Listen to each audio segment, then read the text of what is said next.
ఒక్కటి కాదు రెండు కాదు 45 దినాలు దునియా మొత్తం మన దేశం దిక్కే చూసింది.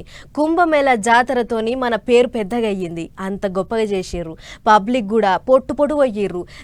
దేశాల నుంచి విమానాలు కట్టుకొని వచ్చిపోయిర్రు. తీర్ల దందాలు చేసుకొని పబ్లిక్ పైసలు సంపాదించుకున్నారు. అటు సర్కారు వాళ్ళకు బగ్గ ఆమ్దాని వచ్చింది. అట్లిట్లా శివరాత్రితోని జాతర వడిసింది. ఇన్నొద్దులు కిటకిటలాడిన ప్రయాగరాజు ఇప్పుడు ఎట్లున్నదో చూడురు మీరే.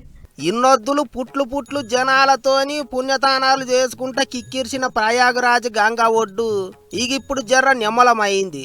శివరాత్రితోని కుంభమేళ జాతర ఒడిసింది. పబ్లిక్ రాకడ పోకడ కూడా తక్కువైంది.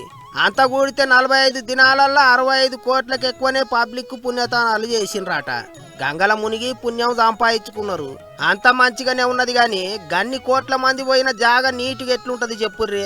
అంత ఆగమాగం తయారైందట. ఎప్పటికప్పుడు తిప్పలవాడి సాపాయి చేసినా ఇంకా ఎంతో కొంత చెత్తాచెదారం ఉండనే ఉంటది. ఇప్పుడు అదంతా సాగు చేసే పని సురువు చేసిండ్రు యూపీ సర్కార్ వాళ్ళు.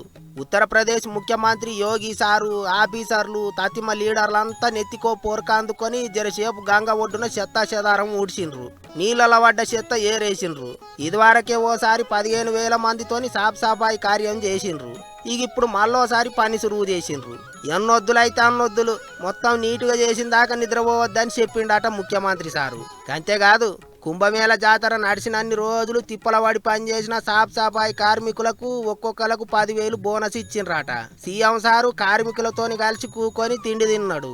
ఇదిట్లుంటే కుంభమేళ జాతరలో ఎవరికన్నా ఏమన్నా తిప్పలైతే సౌలతులు ఏమన్నా తక్కువ అయింటే మాఫ్ చేయిర్రి అని క్షమాపణ అడిగిండు ప్రధానమంత్రి మోదీ సారు.